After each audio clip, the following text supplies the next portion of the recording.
দেশীয় জাত, আধুনিক প্রযুক্তি, প্রাণী সম্পদে হবে উন্নতি।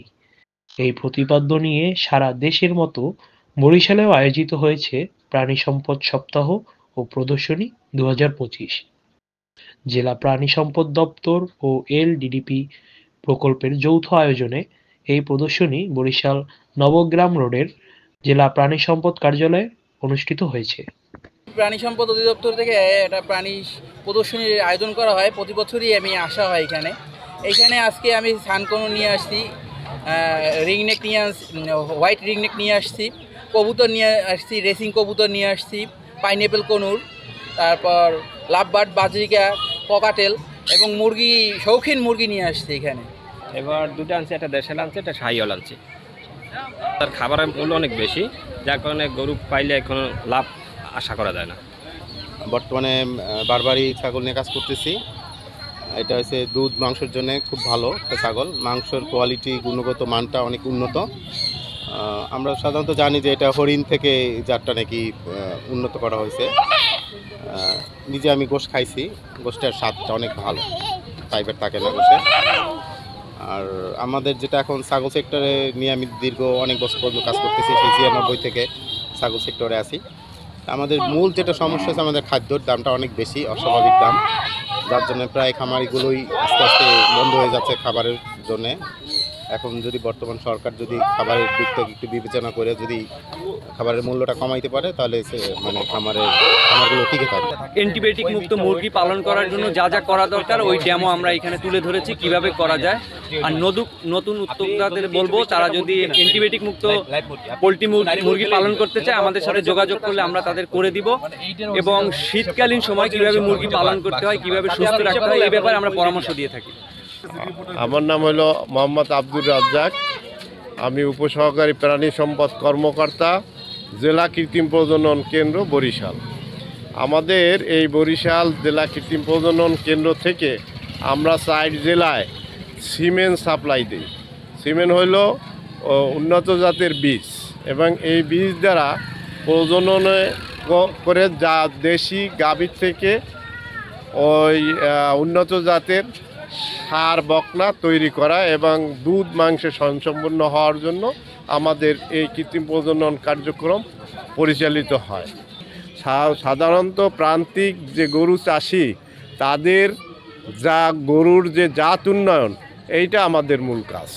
জাত উন্নয়নে এখানে যে জাত উন্নয়নের একটা পলিসি আছে, সেই পলিসি আমাদের লোকজন অ্যাপ্লাই করিয়া এই দেশি গরু থেকে বিদেশি গরু উৎপাদন করতেছে এবং দুধ এবং মাংসে এই স্বয়ংসম্পূর্ণতা অর্জনের লক্ষ্যে সরকার এই কার্যক্রম পরিচালনা করে। আমরা একটা অত্যাধুনিক টেকনোলজি বায়োগ্যাস প্ল্যান্ট প্রকল্প নিয়ে আমরা এখানে উপস্থিত হয়েছি। আমরা হিউম্যান ওয়েস্ট, মানুষের বর্জ্য, পশু পাখির বর্জ্য, গবাদি পশুর বর্জ্য, এগুলির সমন্বয়ে আমরা এই ডাইজেস্টারের ভিতর দিয়ে এখানে মিথেন গ্যাস উৎপাদন হয়, সেটা দিয়ে আমরা রান্নার কাজে ব্যবহার করি। এবং বড় আকারে যদি আমরা খামার তৈরি করতে পারি, এই মিথেন গ্যাস দিয়ে আমরা জেনারেটর ট্রান্সফার করে ডিজেলের পরিবর্তে, অকটেনের পরিবর্তে আমরা কী করি, জেনারেটর রান করি। জেনারেটরের মাধ্যমে আমরা বিদ্যুৎ উৎপাদন করতে, সেটা টিভি চলবে, ফ্যান চলবে, মানে জাস্ট বিদ্যুতের বিকল্প। এবং এই প্রকল্পটা, এই বায়োগ্যাস প্ল্যান্ট যদি আমরা একবার নির্মাণ করি, এখানে কমপক্ষে 40 থেকে 50 বছর এটা কন্টিনিউ আপনাকে পরিবারকে সাপ্লাই দেবে, গ্যাস সাপ্লাই দেবে, সার সাপ্লাই দেবে, এর কোনো অপকারিতা নেই। আসলে এটা আমাদের আজকে বাংলাদেশের সমস্ত বিভাগ, জেলা এবং উপজেলাতে একই সাথে এই দিবসটা পালন করা হচ্ছে। এই প্রথমবারের মতো এটা আমাদের জাতীয় প্রাণী সম্পদ সপ্তাহ। এই সপ্তাহটা উদযাপনের বিষয়ে আগে সেবা সপ্তাহ হিসাবে এই দিনটা পালন করা হতো, কিন্তু এইবার জাতীয় প্রাণী সম্পদ সপ্তাহ হিসাবে আমরা পালন করছি। এবং সেইখানে আমরা অনেকগুলো বিষয় অন্তর্ভুক্ত করেছি নতুনভাবে, যেমন খামারিদেরকে পুরস্কৃত করা।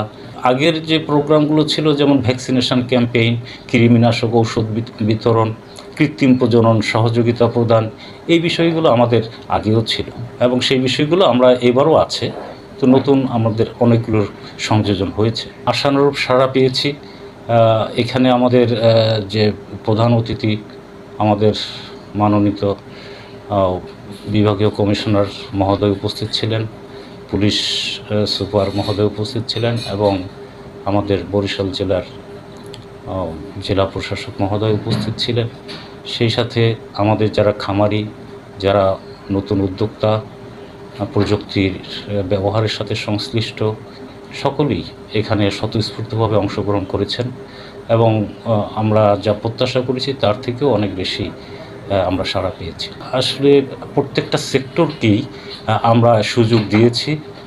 আমাদের উদ্দেশ্য ছিল যে আমাদের যে দেশি জাতের যে গরু আছে সেই প্রত্যেকটা জাতের অন্তত একটা করে হলেও যাতে আমাদের এখানে আমরা দেখাতে পারি। সেখানে আমরা গবাদি পশু, তার মধ্যে গরু এবং ছাগল আমরা অন্তর্ভুক্ত করেছি। কিছু পোষা পাখি যারা ফেন্সি বার্ড আছে সেইগুলো উপস্থাপন করেছি। আমাদের যে দেশি হাঁস এবং মুরগির জাত আছে সেইগুলোকে আমরা দেখানোর চেষ্টা করেছি যে এইগুলো কিভাবে আমাদের উৎপাদনে আমাদের জাতীয় অর্থনীতিতে অবদান রাখছে সেই বিষয়গুলো তুলে ধরেছি। পাশাপাশি আমাদের যে প্রাণী সম্পদের যে প্রযুক্তিগুলো আছে যেগুলো আমরা মাঠ পর্যায়ে ব্যবহার করে আমরা উপকৃত হচ্ছি, এখনও ব্যবহার হচ্ছে, এই প্রযুক্তিগুলো আমরা এখানে উত্থাপন করেছি। বিভিন্ন কোম্পানি, বিশেষ করে ওষুধ কোম্পানি যারা ছিল তারাও অংশগ্রহণ করেছে, ফিড সেলার যারা তারা অংশগ্রহণ করেছে। অর্থাৎ প্রত্যেকটা স্টেক হোল্ডারকে আমরা এখানে অন্তর্ভুক্ত করার একটা সুযোগ দিয়েছি। দেশীয় জাত এটা হলো আমাদের নিজস্ব সম্পদ এবং এইটাকে অবশ্যই সংরক্ষণ করতে হবে। আর নয়তো আমাদের এই দেশের এই জাতটা একসময় আমাদের বিলুপ্ত হয়ে যাবে। আমরা এই জাতটাকে সংরক্ষণের ব্যবস্থা নিয়েছি এবং পাশাপাশি আমরা যে অধিক উৎপাদনশীল গরু উৎপাদনের জন্য আমরা বিদেশি জাতের সংকরায়নের কর্মসূচিও আমাদের পাশাপাশি চালু থাকবে।